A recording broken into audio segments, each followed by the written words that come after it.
नमस्ते बच्चों। हम पढ़ रहे हैं कक्षा 10 का पाठ मानवीय करुणा की दिव्य चमक के प्रश्नोत्तर। प्रश्न 1 से 7 हम लोगों ने पहली कक्षा में पढ़े। अब हम पढ़ने जा रहे हैं प्रश्नोत्तर 8 से 12 तक। आइए पढ़ते हैं प्रश्न नंबर 8। आपके विचार से बुल्के ने भारत आने का मन क्यों बनाया होगा? फादर बुल्के ने संन्यास लेते समय अपने धर्म गुरु के सामने भारत जाने की शर्त रखी। संभवतः वे भारत की संस्कृति, समाज, सभ्यता तथा ज्ञान से प्रभावित रहे होंगे। भारत तो वैसे भी प्राचीन काल से ऋषि मुनियों व तपस्वियों का देश है, जिसने विश्व को शांति, प्रेम, अहिंसा, आदर्श, नैतिक मूल्यों का पाठ पढ़ाया। इन सारी विशेषताओं ने ही बुल्के को भारत आने के लिए आकृष्ट किया होगा। आध्यात्मिक क्षेत्र में भारत आज भी विश्व गुरु है।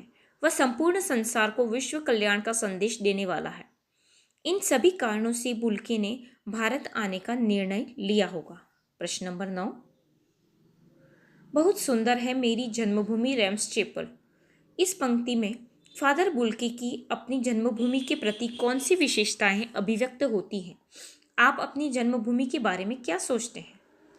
उत्तर: अपनी जन्मभूमि से लगाव होना स्वाभाविक है और यह पंक्ति बताती है कि फादर बुल्के को भी अपनी जन्मभूमि से अत्यधिक प्रेम था। उसकी प्राकृतिक और सांस्कृतिक सुंदरता पर उनका मन मुग्ध था। मेरी जन्मभूमि भारत है। हम इसे भारत माता के नाम से भी संबोधित करते हैं। यह भूमि सदैव हमें माता की तरह ही पालती पोसती आई है। इसका विविधतापूर्ण प्राकृतिक सौंदर्य, इसकी महान संस्कृति और आध्यात्मिक परंपराएं मुझे गर्व और अनुराग से भर देती है। यहाँ जैसी धार्मिक सहिष्णुता और कहाँ है? आज मेरी जन्मभूमि भौतिक दृष्टि से भी समृद्धि व संपन्नता से परिपूर्ण होती जा रही है। ऐसी भव्य भारत भूमि पर बार बार जन्म लेने और इसकी सुरक्षा और संपन्नता में अपना योगदान देने की अभिलाषा मेरे मन में सदैव बनी रहेगी। प्रश्न नंबर 10।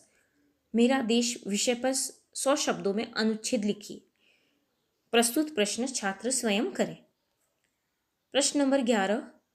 आपका मित्र हडसन एंट्री ऑस्ट्रेलिया में रहता है। उसे इस बार की गर्मी की छुट्टियों के दौरान भारत के पर्वतीय प्रदेशों के भ्रमण हेतु निमंत्रित पत्र लिखिए। छात्र स्वयं करें। प्रस्तुत प्रश्न 11 यानी 11 भी छात्र स्वयं करें। अपने मित्र को भारत भ्रमण के लिए बुलाना है आपको। प्रश्न नंबर 12। निम्नलिखित वाक्यों में समुच्चय बोधक छांटकर अलग कीजिए। पहला प्रश्न है, पहला सेंटेंस है, तब भी जब इलाहाबाद में थे और तब भी जब दिल्ली आते थे। प्रस्तुत वाक्य में समुच्चय बोधक है और। ख, माँ ने बचपन में ही घोषित कर दिया था कि लड़का हाथ से गया। प्रस्तुत वाक्य में समुच्चय बोधक शब्द है कि। वे रिश्ता बनाते थे तो तोड़ते नहीं थे। यहाँ समुच्चय बोधक है तो। उनके मुख से सांत्वना जादू भरे 2 शब्द सुनना एक ऐसी रोशनी से भर देता था जो किसी गहरी तपस्या से जन्मती है। प्रस्तुत वाक्य में समुच्चय बोधक अव्यय है जो। पिता और भाइयों के लिए बहुत लगाव मन में नहीं था, लेकिन स्मृति में अक्सर डूब जाते थे। प्रस्तुत वाक्य में समुच्चय बोधक अव्यय है लेकिन। धन्यवाद।